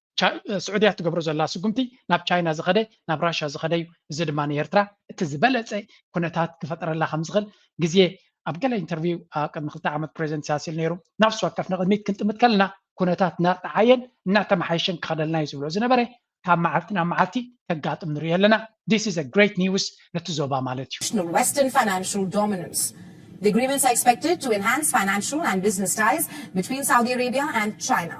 And this amount is 1.5 times China's total foreign direct investment inflow in 2023, highlighting the scale and impact of this massive deal. The PIF, Saudi Arabia's sovereign wealth fund, aims to boost two-way capital flows through both debt and equity. Impact of this massive deal. The PIF, Saudi Arabia's sovereign wealth fund, aims to boost two-way capital flows through both debt and equity as a part of its global institutional. سعود عرب ربحاناتا of course تازع عبيت ندادناتا تغزالا زلا تشاينا سلازو خونت شركنتناتا مس تشاينا ኣብ 2023 ሓደ ዓቢ ናይ 50 ቢልዮን ዝኸውን ፓርትነርሽፕ ምስ ቻይናን ስዑድያን ከም ዝገበሩ سعودية تراي جنا يكونوا تني تشاينا تدلي هذا تشاينا نبعلنا سعودية تدلي هلا هذا كابو بركتاتنا السعودية أب تشاينا أب تستوك ماركت ناتهم أب تكسشينج ناتهم كم زعتوا تجيرهم ملو زخا كابيتال اتراكشن تي أمونغون زلوا شركة نت نزل على درجة نزل على الربحة كلتين هجرات ربحة لو زخلا من قد يمزو سزلوا زد ما نخالو هجرات تزعبي تسفازهب جرانا معبالة جرانا حبراو سرح كوينو يوزر رازلو and this is going to be very interesting نخنكسر كلنا partnership strategy. While specific uses of the funds have not been detailed, this move signifies a major shift in global financial dynamics. This also follows the successful launch of 2 exchange-traded funds tracking major Saudi companies on Chinese exchanges, which gained nearly 8% on their debut. Additionally, an ETF focused on Hong Kong's Hang Seng Index is being developed to attract West Asian investors to Hong Kong and mainland China's top investors. Sometimes تقبل زلوا China نتي أب هونغ كونغ يكون أب شنغهاي أب stock exchange ناتهم ETFs ويكا exchange traded funds أب تناتهم stock market تقبلوا له سبات بملكة ETFs ناي أب هونغ كونغ زلوا ني بركتات ناي سعود عرب كمدما ناي إمارات ناي كالوت investors قبلوا لهم يقولوا stock market دم حركة بتزبلت من قدي capital نبعدها investment نبعدها نخاتو زجبريو بركنا يتكامبان خد جزء خلها إتا كامباني بزح capital يتركب زلا نفس نزل عليه investment نزل عليه ربحتها نقطع بدل ما عدل تبالغها لذي هذا China تقتلوا زلا أمريكان عمتات حزياتو زنبرت China دما عقم زلوا طبعا حزب سلزلوا زنا جراتسي بتعمل attractive أمريكا كم أسوار تتكمل إن زنبرت China ناس أبزخنا من قدي نخلت يكرب بحبز خل من قدي تخدلا إذا حدا يو زدما نتكبابي عبي advantage كبز خليو وهنياتو سعود عرب major economic power ويك regional power يو زلوا سجاتات يكون زلوا تسمع عنتن شلوان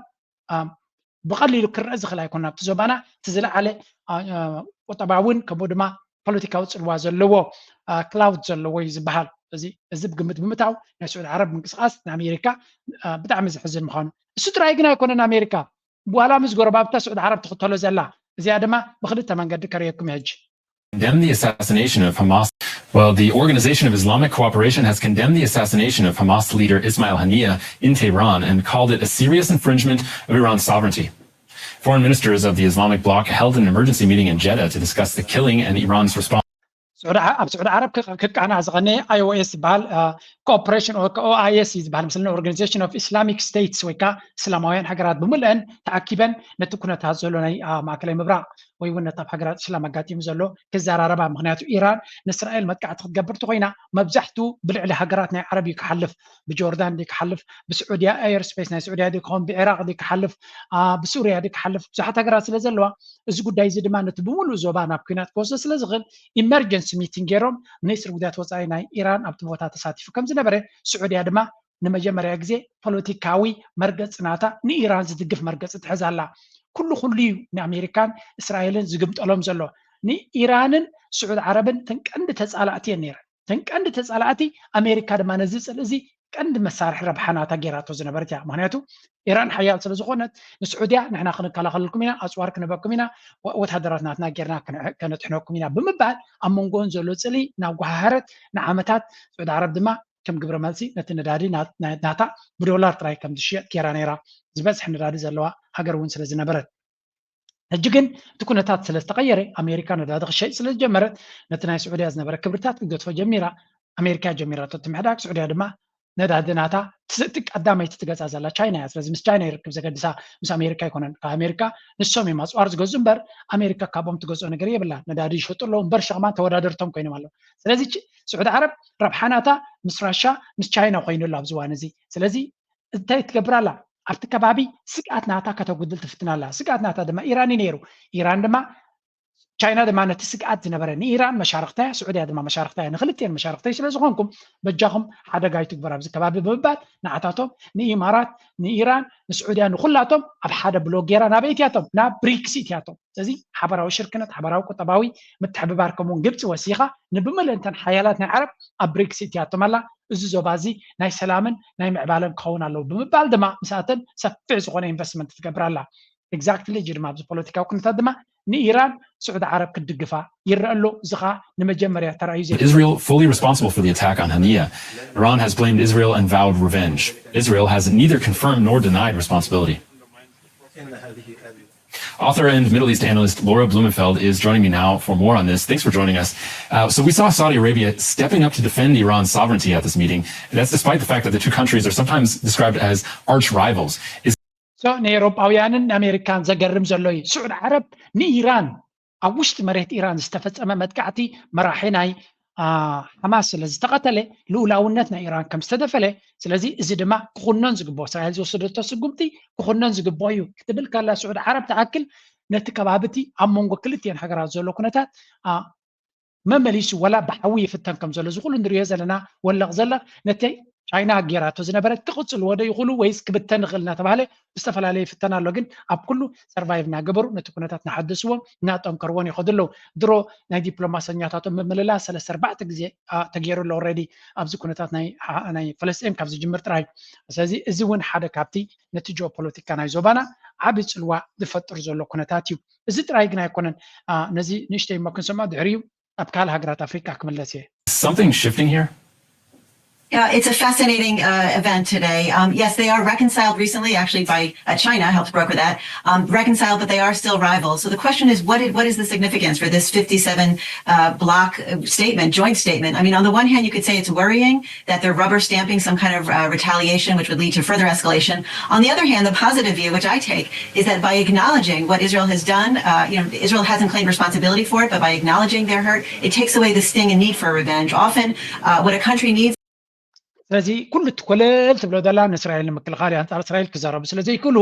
ሃገራት ዓረብ ብሓደ ዓይነት መርገፂ ተመሳሳልነት መርገፂ ክሕዙ ከለዉ ድማ ንኣሜሪካን ነቶም ኤውሮፓን ዓብ ስግኣት ከም ዝፈጥረሎም ዘሎን መብዛሕትኡ ግዜ ኣብ ዞባታት ንሓድሕዶም ከም ዝጠማመቱ ወይ ኣብ ሓድሕድ ፀለይ ከም ዝህሉ ብምግባር እዮም ረብሓ ናይ ኤውሮፓን ብፍላይ ረብሓ ናይ ኣሜሪካ ብኸመይ ክሳለጥ ፀኒሑ እዚ ታክቲክ እዚ ድማ ሃገራት ነቂሕናሉ ኣንጻሩ ይኸዳ ስለ ዘለዋ ልክዕ ካብዚ ከይወፃና ከለና ናይ ኤርትራ ምዕባለ እውን ምዚ በዚ መቃኒ እዚ ክርዮ ንኽእል ኢና ምክንያቱ ንኣብነት ኣብዚ ኣብ ቪድዮ እናሰራሕኩ ከለኹ ሓደ ሓድሽ ምዕባል ኣሎ ኤርትራ ሚኒስትር ጉዳያት ወፃኢ ሃገር ኤርትራ ኣቶ ዑስማን ሳልሕ መልእኽቲ ናይ ፕሬዚደንት ሃገር ኤርትራ ፕሬዚደንት ኢሳያስ አፈወርቂ ሒዙ ናብ ግብፂ ምስቲ ሚኒስትር ጉዳያት ወፃኢ ናይ ግብፅን ከምኡ ድማ ምስ ፕሬዚደንት ናይ ግብፂ አልሲሲ ከም ዝተራኸበን መልእኽቲ ከም ዘብፅሐን ይንገር ኣሎ ስለዚ ለንቀነ ኣብቲ ዞባና ዝግበር ዘሎ ናይ ቱርክ ሚኒስትር ጉዳያት ወፃኢ ኣብ ኢትዮጵያ በፂሑ ነይሩ ናብ ሶማል በፂሑ ነይሩ ኣብ መንጎ ሶማልን ኢትዮጵያን ዝግበር ዘሎ ኩነታት ድማ ምስሓብ ከም ዘሎ ኤርትራ ኤርላይንስ ናይ ኢትዮጵያ ብምዕፃዋ ድሮ ኢትዮጵያውያን ሓፍኮፍ ክብሉ እዮም ቀኒዮም ዘለው እዚኻ ኤርትራ ፅቡቅ ዝኾነ ምክንያት ሂባ ምስ ሱዳን እውን ሽግር ክትፈጥር ትደልላ ምስ ግብፂ እውን ገለ እናተበለ ፕሮፓጋንዳ ይግበር ነይሩ ኤርትራ ግን ዲፕሎማስያዊ ፃዕርናታ መመሊሳ ትቕፅል ኣላ ኣብ ዝሓለፈ ኤርትራ ናበይ ከይዳ ነይራ ኢለኩም ነይረ ኤርትራ ሚኒስትር ጉዳያት ወፃኢ ናታ ናብ ኢራን ሰዲዳ ነይራ ስለዚ ኣላይመንት ናታ ስትራቴጂካዊ ምንቅስቃስ ናታ ፅቡቅ ጌራ እናዳላደለትን ካብ ግዜ ናብ ግዜ እናሓየለቶ እያ ትኸይድ ዘላ ስለዚ ኤርትራ ኣብቲ ናይ ቀደም ደረጃ ትዕፀወሉ መንገዲ ክኸዱ ይደልዩን እዮም ዕድላቶምን ዲፕሎማስያዊ ሽርክነቶምን እናሰፍሐ እናሓየለ ክኸይድ እዮም ዝደልዩ ዘለው እዚ ኩሉ ክገብሩ ከለዉ ምስ ኢትዮጵያ ዝኾነ ይኹን ፖለቲካዊ ወጥሪ ከም ዘለዎም ብኣፎም ከይገለፁ ከለዉ እዩ ብእዋኑ ክትጥንቀቕ ኣለካ ፀላእትኻ ተንቀሳቂሶም ከይዓፀውካ ከለዉ ዝብል ካብቲ ተመክሮ ዝተምሃርዎ እዮም ብተግባር ከርእዩና ዝፍትኑ ዘለው ስለዚ ኤርትራ ትኸዱ ዘላ መንገዲ ምስ ግብፂ ኣገዳስነት ኣሎ ስለምንታይ ግብፂ ነተን ኩለን ንኤርትራ ዘገድስ ሃገራት ልዑል ፅልዋ ዘለዎ ሃገር ስለዝኾነ ንግብፂ ምእማን ማለት ግብፂ ምስ ኩላቶም ኣዝዩ ጥምረት ዘለዎ ዲፕሎማሲ ዘለዋ እያ እዚ መንገዲ ኣሜሪካ ናይ ኣሜሪካ እገዳ ክትኣልቲ ኮይንካ እውን ግብፂ ኻ ንኤርትራ ስለትደልያ እዩ ኤርትራ ይኮነት ንግብፂ ትደልያ ግብፂ ኣነ ኤርትራ ትደልያ ስለዚ ነዚ ድማ ኤርትራ ፅቡቅ ጌሮም ይፈልጥዎ ስለዚ ግብፂ ንኤርትራ ትደልይዎም እንተኮይኖም ኤርትራ ትደልዮ ነገራት ኣብ ምግባር ድማ ክትፅዕር ትኽእል እያ ስለዚ ኩሉ እዚ ዝክየ ዘሎ ኤርትራ ምስ ኢራን ተራኺባ ነይራ ኣገዳሲት ሃገር እያ ምስ ግብፂ ምርኻቦም ድማ ነቲ ዘለዎም ኦፕሽንስ ኣብ ምስፋሕ ዓብ ተራ ክፃወት እዩ ፖለቲካ ድማ ገይም እዩ ነቲ ገይም ተረዲኻ ኣቐዲምካ ምንቅስቃስ ድማ ልቦና እዩ ኦኬይ ካብዚ ከይወፃና ናብ ናይጀርያ ንኸድ ሕጂ to sow unrest in the country. Now with trying to sow unrest began on the 1st of August, the Nigerian government blamed foreign entities for instigating people and for trying to sow unrest in the country. Now with the protests underway, the government's concerns over foreign interference have heightened further. This after some protesters in northern Nigeria were እንታይ ትሪኡ ኣለኹም ተቃዋምቲ ናይ ናይጀርያ ባንዴራ ናይ ራሻ ሒዞም ክኸዱ ተራእዮም ስለምንታይ እዩ ከምቲ ከባቢ ናይጀርያ ድማ መርሕነት ናይ ናይጀርያ ብጣዕሚ ፍሪ ተሰሚዕዎ ዘሎ ስለምንታይ ጎረቤቶም እያ ኒጀር ነቲ ዝነበረ ናይ ኣሜሪካን ኤውሮጳን መጋበርያ ዝነበረ ስልጣን ኣልዮም ሎሚ ናፃ ሃገር ኮይኖም ኣለዉ ኣብቲ ቆም ቡርኪና ፋሶ ኣሎ ማሊ ኣሎ ኩሎም እዚኦም ሃገራት እዚኣቶም ከመይ ገይሮም ነቲ መሳርሒ ናይ ምዕራብ ዝነበረ ስልጣን ኣልዮም ስልጣኖም ሃገሮም ባዕሎም ከመሓድሩ ጀሚሮም ኣለዉ ናይጀርያ ድማ ኣብ ርእሶም ኣሎ ጋና እውን ኣብ ርእሶም ኣሎ እቲ ህዝቢ ነዚ ባንዴራ ናይ ራሻ ክሕዝ ምጅማሩ ነቲ መንግስቲ ልዑል ፍርሂ ፈጢሩሉ ከም ዘሎ እዩ ዝንገር ዘሎ ስለዚ ራሻ ንኣሜሪካ ኣብ ዝኣተወታ ራሻ እትያ ኣይኮነ ተብፅኦ ዘላ ህዝቢ ንናይ ኣሜሪካን ኤውሮጳን ረብሓ መጋበርይነት ናይ ፖለቲካ ስለ ዝተረድኦ ነቶም መጋበርያ ዝኾኑ መራሕቲ ካብ መዓልቲ ናብ መዓልቲ እናመንቆሶም ይኸይድ ኣሎ እዚ ድማ ሓድሽ ምዕባለ ኣዛረቡ ኮይኑ ዘሎ ጉዳይ started waving the Russian flag and chanting slogans for Russian President Vladimir Putin, saying, "Welcome Russia." But Russia was quick to distance itself from Nigerian protesters waving Russian flags, saying that neither the Russian Federation nor its officials are involved in these activities and do not coordinate them in any way. Russian embassy in Nigeria said that Russia does not interfere. So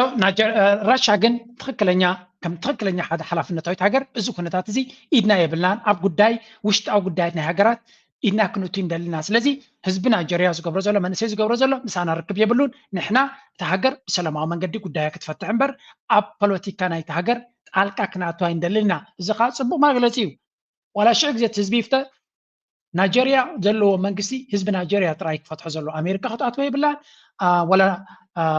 ራሻ ክትኣትዎ የብላን ወላ ቻይና ህዝቢ ምርጫታት ናቱ ባዕሉ ክገብር ክኽእል ኣሎ ናይ ወፃኢ ምትእትታው ነተን ሃገራት ኣከመይ ዝበለ ዓዘቕቲ ይገብሮም ኣሎ ስለዚ ራሻ ብወቅዒ ከምዚ ገይራ ንሕና ኣብዚ ጉዳይ እዚ ኢድ የብልናን ኢድ ክንትውና ይንደልና ክብሉ ከለዉ ፅቡቅ መግለፂ እዩ ህዝቢ ግን እንታይ ከም ዝደሊ እቲ መንእሰይ ባዕሉ ከነፅሮ In the domestic affairs of foreign states, it added that intentions of some protesters to wave the Russian flags were personal choices and do not reflect any official position or policy of the Russian government.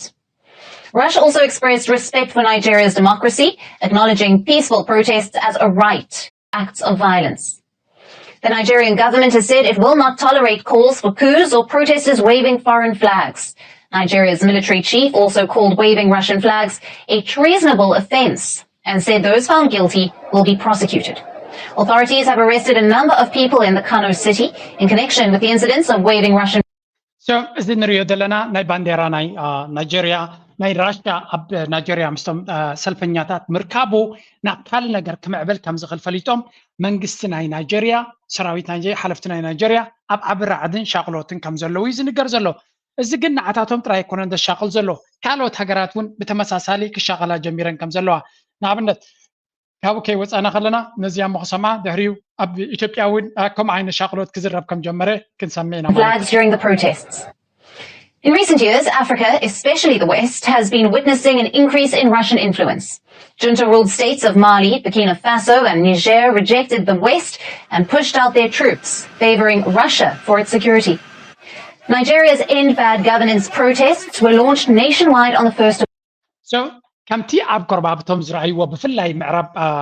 ኣብ ማእከላይን ምዕራብን ኣፍሪካ ዝተረኣየ ካብ ሃገር ናብ ሃገር እሞ ከዓ ዕልዋ መንግስቲ ምግባር ጥራይ ዘይኮነስ ርጉእ ዝኾነ መንግስታት ብፍላይ ናይ ማሊ ቡርኪና ፋሶ ኒጀር ሰለስቲየን ሓደ ኮንፌደሬሽን ብሓደ ገይረን ከምዚ ናይ ኢኮዋስ ኣሜሪካ ትዝውሮ ዘይኮነስ ሙሉእ ብሙሉእ ሰለስቲየን ክዝውርኦ ዝኽእላ ሓይሊ ልክዕ ከምቲ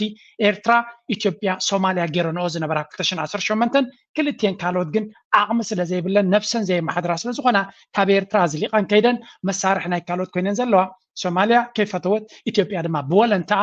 ነፍሳ ደው ኢላ ክትከይድ ትኽእል ሃገር ስለ ዘይኮነት ናይ ካልኦት ገንዘብን ሃብትን ስለ ዘድልያ ግዳይ ናይ IMF-ን ናይ ካልኦን ኮይና ዘላ እቲ IMF ንባዕሉ ንኣሜሪካ ንኢትዮጵያ ክሳዕ ክንደይ ግዳይ ክገብራ ከም ዝኽእል ኣብዚኣ ሓንቲ ሪፖርት ወፅያ ነይራ ናይ TRT ምናልባት መጀመርያ ኢትዮጵያውያን ባዕሎም ክዛረቡ ከለዎም መንስማዕዮም ድሕሪኡ ናብ ኣክእትወልኩም ንቐፅል ሕጂ ከምኡን ተግባራዊ ዝኾነ ሓድሽ ፖሊሲ መምሕያሽ ማክሮ ኢኮኖሚ ኢትዮጵያ ኣብቲ ሃገር ተፈጢሩ ዘሎ ኢኮኖሚያዊ ቁልውላ ብዘላቕነት ዘይፈትሕ ምዃኑ ቀዳምነት ትኩረት ክወሃቦ ዝነበረ ምስፋን ሰላምን ምርግጋዕን እዩ ክብሉ ኣብ ዩኒቨርሲቲ መቐለ ምሁር ስነ ቁጠባ ዝኾኑ ሓጋዚ ፕሮፌሰር ኪዳነ ማርያም ገብረ እግዚአብሔር ገሊፆም ኣብዚ ዛዕባ መልኪቶም ምስ ቲኤምኤች ጻኒሑ ዝገበሩ ሓጋዚ ፕሮፌሰር ኪዳነ ማርያም ገብረዝጋቤር እዚ ሓድሽ ፖሊሲ ምምሕያሽ ማክሮ ኢኮኖሚ ብፍላይ ከም ትግራይ ዝበላ ኣብ ኩናት ጸንሓ ክልላት ካብ ዝሓመቐ ናብ ዝኸፍአ ኢኮኖሚያዊ ቁልውላው ዘእትዩ እዩ ዝበሉ ሓጋዚ ፕሮፌሰር ኪዳነ ማርያም ገብረዝጋቤር ኩነታት ኢኮኖሚያዊ ትግራይ ንምትዕርራይ ፍሉይ ቆላሕታን ኣሰራርሓን የድሊ ኢሎም ሚካኤል ካሕሱ ተወስኸለዎም ሰንታይ ዝበሃል ዘሎ እቲ ማክሮ ኢኮኖሚካዊ ለውጢ ዝገበርዎ ሓደ እቲ ናይ IMF ለውጢ ንኢትዮጵያ ዕጫ ናይ ናይጀርያ ከምኡ ድማ ናይ ኬንያ ከምፅኣላ ምዃኑ ድሮ ኩሉ ሰብ ፈሊጡ ኣሎ ብዛዕባኡ ድማ ክዝረብ ጀሚሩ ኣሎ ኢትዮጵያ ግን ኣብዚ እዋን እዚ እቲ ቀዳማይ ዘድልያ ዝነበረ ወላ ማክሮ ኢኮኖሚክ ቼንጅ ምግባር ፀገማይ ምኾነ ነይሩ እቲ ቀዳማይ ዘድሊ ዘሎ ዝብልዎ ዘሎ ውሽጣዊ ርግኣት እዩ stability peace and stability የድልያ ነይሩ ርግኣት ከይገበርካ major macroeconomic policies ምትእትታው ወላ ሓንቲ ለውጢ ከምፅእ ኣይክልኒ by the way መንግስቲ ናይ ኢትዮጵያ ነቲ ዕዳጋ ናይ ወፃኢ ሸርፊ በዚ ናይ IMF ንክሕጉስ ወይ ከዓ ብድፊት ናይ IMF ናፃ ምስ ገበሮ ኣብ 74 ዘጀመሮ ኣብዚ እዋን እዚ ገምጋም 110 ክበፅሕ ከም ዝኽእል ዝንገር ዘሎ እቲ መንግስቲ እቲ ኮመርሻል ባንክ ናይ ኢትዮጵያ 95 ኢልዎ ኣሎ 95 ገለ ይብላ ኣሎ ግን እቶም ኮመርሻል ባንክ እቶም ካልኦት ንግዲ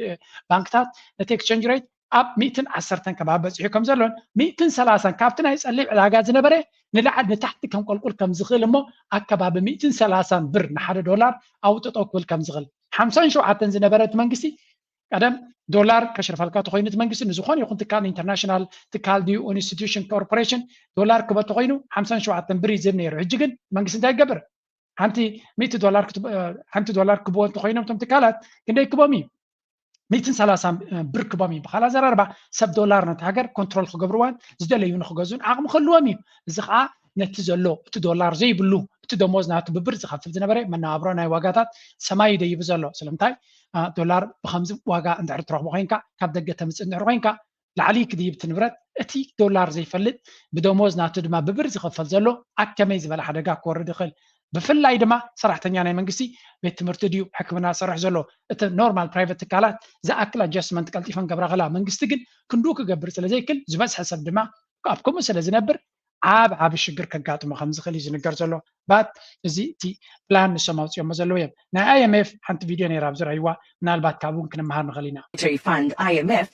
faces accusations of imposing difficult conditions on developing countries, most of them in Africa, in exchange for loans. Those conditions are said to have far-reaching consequences on the borrower countries, including interference with internal governance, sinking nations deeper into debt, and creating a larger pool of poor people. ሶም IMF ኣብዚ እዋን እዚ ብሰፊሑ ዝዝረበሉ ዘሎ ምክንያቱ ብሰንኩ ሃገራት ፋሕፋሕ ይኣትወን ስለ ዘሎ እዚ ንሪኦ ዘለና ናይ ኣብ ኣፍሪካ ጥራይ ኮለል ከይበልና ናይጀርያ ትኾነ ዘላ ኬንያ ወሪዳቶ ዘላ ዋን ቱ ዋን ንሶም ዝገበርዎ ምዃኖም ሕጂ ድማ ኣብ ኢትዮጵያ ክመፅእ ዝኽእል ምክንያቱ ስለምንታይ ኣብ ኢትዮጵያ እንታዮም ዝብሉ ዘለዉ እቶም እስከ ኣብዚ ስምዕዎ ጀምሯል በኬንያ ስፕሪንግ ጀምሯል የአፍሪካ አብዮት ተጀምሯል በኬንያ በኡጋንዳ በናይጄሪያ ተከታትሎ ያለበት ሁኔታ ነው የሚስተዋለው እንግዲህ ኢትዮጵያውያን ያሉበት ሁኔታ አብይ አህመድ አሁን ላይ የወሰደው የኢኮኖሚ ፖሊሲ የኢኮኖሚ ጠበብቶች እንደሚገልጹት ከሆነ በኢትዮጵያውያን ላይ የታወጀ የሞት አዋጅ ነው ብለዋል ማናቸው ፕሮፌሰር ተሾማ አበበም እንደዚሁ አብይ አህመድ የከፈተው ሶስተኛው ጦርነት ነው በከተማ ህዝብ ላይ በኢትዮጵያ ላይ የከፈተው ጦርነት ነው ብለዋል ስለዚህ እንዲህ አይነት መጠነ ሰፊ የሆነ አደጋ የተደቀነበት የኢትዮጵያ ህዝብ ከአፍሪካው አብዮት ሰንታይም ዝብል ዘሎ እቲ ኣብ ናይጀርያ ብሰንኪ ናይ ቁጠባ ፀቕጢ ወላ ፖለቲካዊ ለውጢ ዘይኮነስ ብሰንኪ ናይ ቁጠባ ክፈጥሮ ዝኽእል ፀቕጢ መንእሰይ ኣብ ከተማ ከይዱ እቲ ሰላማዊ ሰልፊ ኣብ ኢትዮጵያ እውን ክጅምር ከም ዝኽእል ናይ ኢትዮጵያ ድማ ካልእ ለቨል እዩ ምክንያቱ ኣብ መንጎ ሓትሕት ንኣብነት ሓደ ካብቲ ኣብኡ ኮንትሪቢዩት ክገብር ይኽእል እዩ ዝብልዎ ዘሎ ውሽጣዊ ፀገም እዩ ነዚያ እውን ስምዕዋ አካባቢ ከታገቱ ተማሪዎች ውስጥ 16ቱ ገንዘብ ከፍለው መለቀቃቸው ተሰማ ከአዲስ አበባ በስተሰሜን በቅርብ ርቀት ላይ በምትገኘው ገርበ ጉራቻ አካባቢ በኦሮሞ ታጣቂዎች ታግተው ከሚገኙ ተማሪዎች መካከል ባለፉት ቀናት 16ቱ ገንዘብ ከፍለው መለቀቃቸው ተገልጿል። በሰኔ ወር መጨረሻ ላይ በህዝብ ማመላለሻ አውቶቡሶች ወደ አዲስ አበባ ሲጓዙ በኦሮሚያ ክልል ገርበ ጉራቻ አካባቢ የታገቱ የደባርቅ ዩኒቨርሲቲ ተማሪዎች በእገታ ስር አንድ ወር አልፏቸዋል። ከመቶ በላይ ተማሪዎች ሰኔ 26 ቀን 2016 ዓ.ም ከአማራ ክልል ተነስተው ወደ ዋና ከተማ እዚኦም ተምሃሮ ዩኒቨርሲቲ ካብ ክልል ኦሮሚያ ኣብ ሓደ ቦታ ንገዝኦም ክምለሱ ከለዉ እቲ ኣውቶቡስ ከባቢ 100 ዝኾኑ ተምሃሮ ተጨውዮም ኣማይት ኣሽሓት ብር ክፈሉ ተባሂሎም እቶም ክኸፍሉ ዝኽኣሉ ካብኣቶም 16 ክወፅኦም ዝኽኣሉን እቶም ካልኦት ግን እቲ ዝተባህለ ዓቐን ገንዘብ እውን ስለ ዘይብሎም ተኣሲሮም ከም ዘለዉ መንግስቲ ድማ ዝኾነ ክገብር ከም ዘይክል ናይ ቢቢሲ ተዛሪቡ ነይሩ ዋላ እቲ ናይ ኣሜሪካ ኤምባሲ እውን ተዛሪቡ ነይሩ እዚ ከዓ ኣሜሪካ በዓላት ፍብሩኸ ዘላ ኢሎም እቶም ፕሮፓጋንዳ ናይ ኣቢ ተዛሪቦም ነይሮም ስለዚ ሃገር ካብ የማን ፀጋብን ዘለዋ ፖለቲካዊ ቴንሽንስ እቲ ኣብ በዓል ናይጀርያ ድዩ ኣብ በዓል ኬንያ ዝረአ ዘሎ ካብኡ ዝገድድ ፀገም ክመፅእ ከም ዝኽእል ምክንያቱ ውሽጣዊ ፀገምናቶም እቲ ፖለቲካዊ ፀገምናቶም ናይ ኣምሓራ ኩናት እናቐፀለ ከሎ እዩ ኦነግ ናይ ኦሮሞ ይቕፅል ከም ዘሎ ከም መስርሕ ኣብቲ ውሽጢ ሃገር ሕጊ ኣልቦነት እናኾነ ከሎ ኣቢ ድማ እታ መጃሃሪት ኮይናቶ ዝቐነየት ናይ ኣዲስ ኣበባ ኮሪዶር ኢሉ ዝዛረባ ዝነበረ እዚኣ ንሪኣ ዘለና ኮይና ሓደ ነዚኣ ፖስት ገይሩ ገለ ካብቶም ፕሮፓጋንዳ ናይ ኣቢ ዝገብሩ ንሕና ኢትዮጵያውያንሲ ስለምንታይ ናብ ብሽግር ናትና ንስሕቕ እዚ ተገይሩ መዓት ሚልዮናት መንግስቲ ናውፅዎ ክሳራ ኣጋጢሙ ኣሎ ብኸመይ ንሕግዝ ዘይንብል እቲ ከምኡ ዝብል ዝነበረ ኩሉ ግዜ ንኤርትራ ፀርፍ ዝነበረ እዩ ኣብ ጉዳይ ክኸውን ከሎ ግን ድንጋፅ ኣደልዩ እዚ ትሪእዎ ዘለኹም ለንቀነ ኣዲስ ኣበባ ኣብ ዓለም ኣፍሪቃ ዝፀበቐት ከተማ እያ ቱሪስትስ ክውሕዝ እዮም ይበሃል ነይሩ ፋኛቱራ ስለ ዘይሰራሕካሉ ሰስተይነብል ስራሕቲ ዘይሰሪሕካ ከምዚ ንሪኦ ዘለና እቲ ኩሉ ዝሰርሕዎ እዚ ማይ ከምዚ ኢሉ እንተቐኒዩ ነቲ ቅርፂ ብጣዕሚ እዩ ዝኸስዮ ስለዚ ኢትስ ጎነ ቢ ገሊኦም እኳ እቶም ነቲ ኩነታት ሪኦም መሐንበሲ ተጠቂሞምሉ ስለዚ ንገሊኦም መዘናግዒ ነይሩ ነቲ ካልእ ግን ነቲ ቦታታት ነቲ ዝተገበረ ፕሮጀክትስ ብዙሕ ከም ዘበላሸወን እዚ ድማ ብዙሕ ክሳራ ከስዕብ ምዃኑ እዮም ዝነግሩ ዘለዉ ነቲ ስእሊ ኣቢ ክገብሮ ዝገነየ ልችታት ወሊዑ በለጭለጭ ዝብል ገይርዎ ዝቐነየ ድማ ኣባጅጎ ፕላንት ዘይጌርካሉ ንዑ ክፅይቕ ኢሉ ይኮኑን ገይሩ ኣባጅጎ ስርሑ ስለ ዘይገድፍ ከምዚ ንሪኦ ዘለና ኮይኑ ማለት እዩ ስለዚ እዚ ንሪኦ ዘለና ድማ ውፅኢት ናይቲ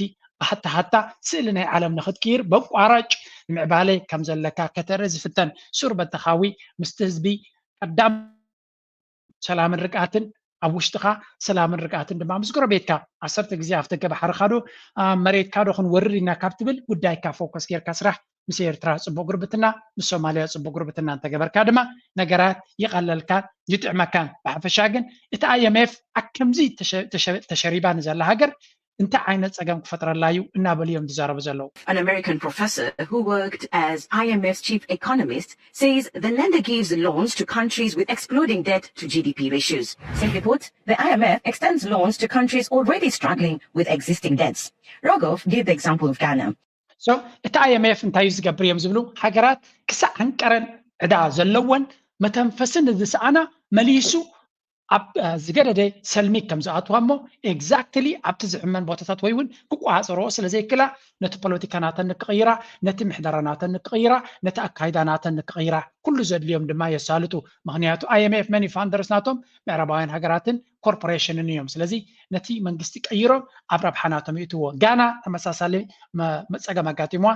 ክሳብ ሕጂ ድማ መመሊሰ ናብ ጉድጓድ ተኣቱ ዘላ ሃገር እያ ሌላ ዓቐር ዕዳ ስለ ዘለዋ ኬንያ ተመሳሳሊ ናይጀርያ ተመሳሳሊ ኢትዮጵያ ድማ ሕጂ ኩለን እዚአን ከታየን እተን ብዝቐልጠፈ ዝዓብያ ዘለዋ ተስፋ ናይ ኣፍሪቃ ዝበሃላ ኩለን ልዕሊ ዓቕመን ዕዳ ገይረን እየን በለጭለጭ ዝብል ፅርግያታት ገይረን እዚ ሎሚ ንሪኦ ዘለና ሽግር ድማ ገጢምዎን ኣሎ ማለት እዩ ካብኡ ብኸመይ ክወፃየን ድማ ሓቢርና ንሪኦ Which was already in debt distress in 2021, but the IMF gave it a loan of $1 billion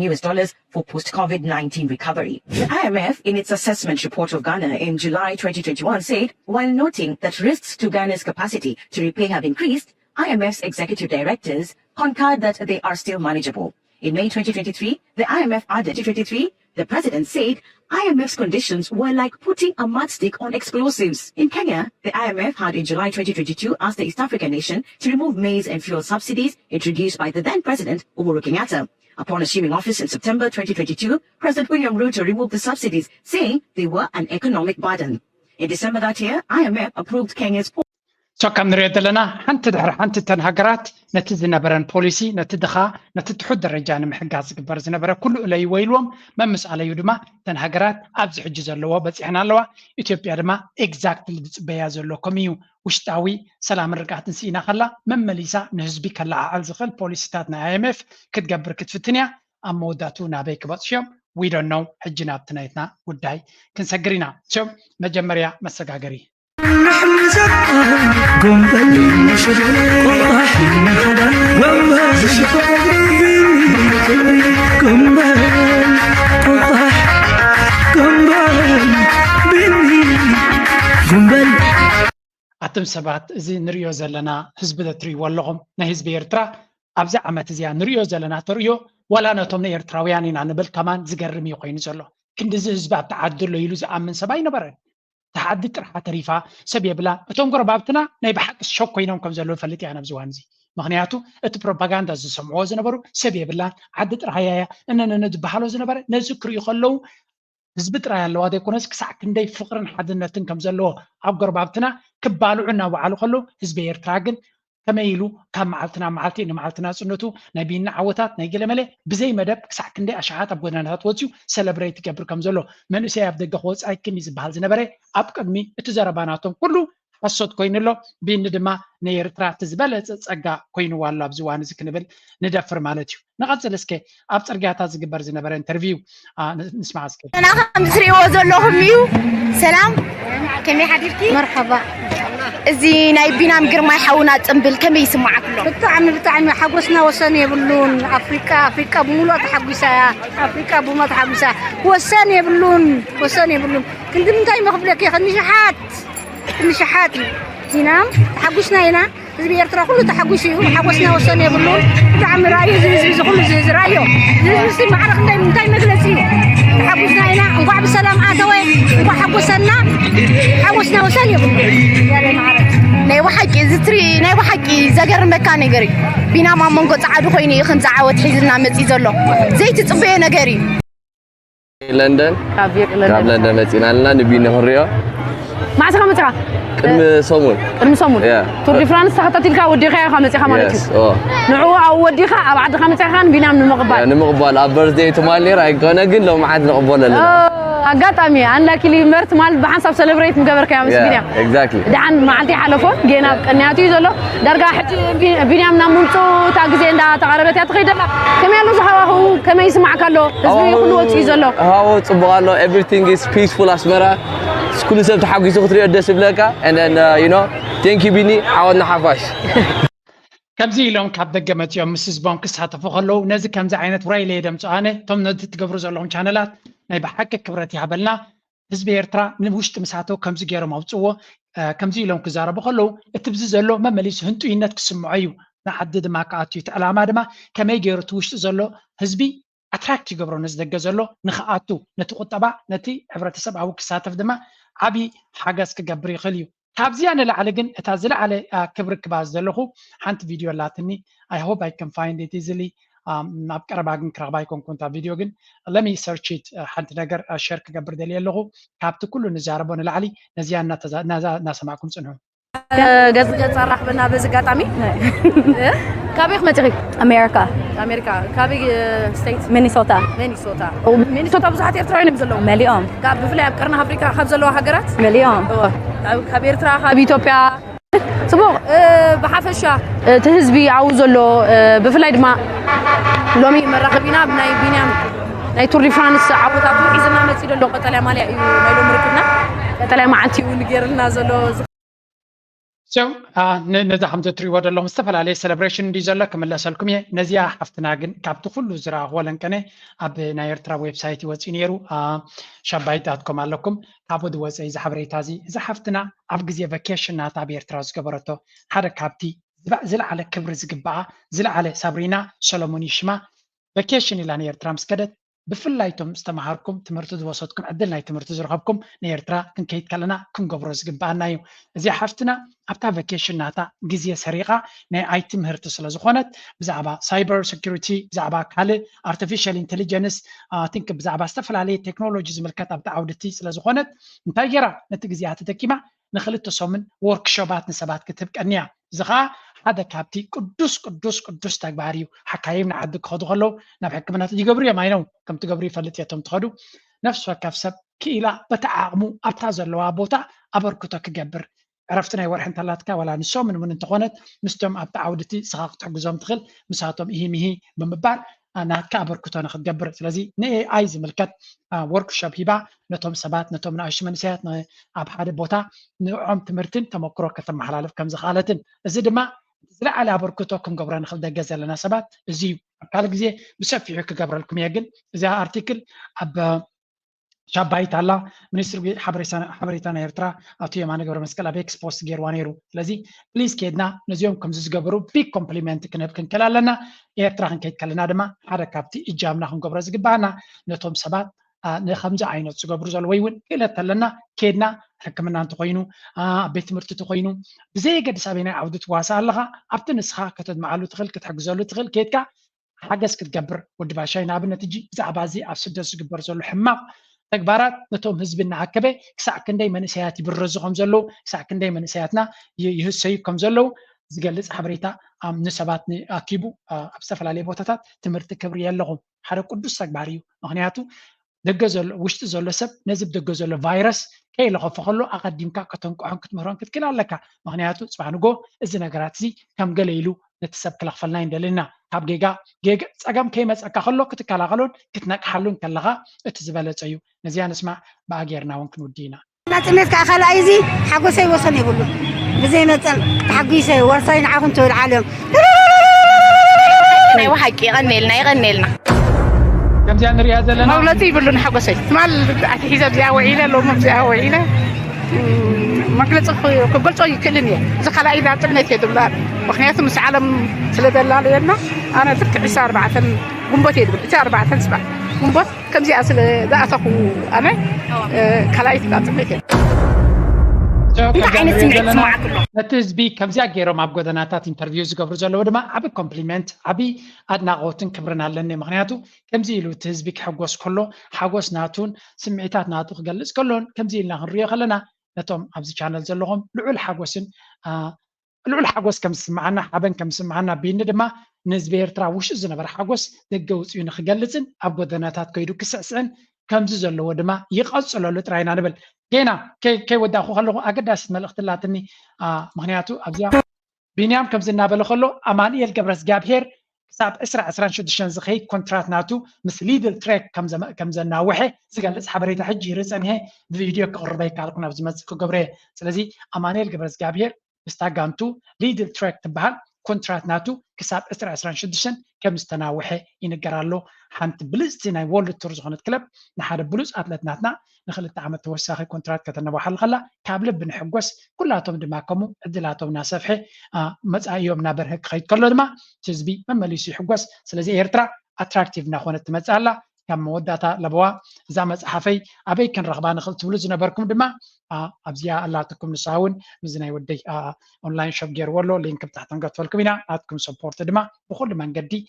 እናመስገና ናይ ሎም ኣርእስቲ ኣብዚ ኩዴ ላይክ ግበሩ ሰፖርት ግበሩ ኣብ ስቶር ናትና ክትረኽብዎ ትኽእሉ ኣብ ታሕቲ ኣብ ኮሜንት እውን ቅድሚት ክንገብረልኩም ኢና ኣብ ካልእ ስራሕ ክሳብ ንራኸብ ላይክ ግበሩ ሸር ግበሩ ኮሜንት ናትኩም ድማ ግደፉ እናበልኩ ምዝያ ኩሉ ግዜ ካብ ልበይ ዝፈትዋ ስነ ጥበባዊ ስራሓት ክገድፈኩም እየ ይጠፍና ኣነ እንቴልካ ሳይኮነን ንጥዕና ዘንግ ፍትሒ ዘቕናዕካ ኸምቕና ኣነ የበል እንታ ንኸሰስካ ወይ ተገድሊ ኣንታ ጎይጠፍና ኣነ እንቴልካ ኣይኮነን ንጥዕና ዘንግ ፍትሒ ዘቕናዕካ ኸምቕና ኣነ የበል ኣንታ ንኸሰስና ኣንታ ኤሪትራዊ ፀበባ መርሃዊ የብሉን ኣበሳ ጓዝን ከመመሳ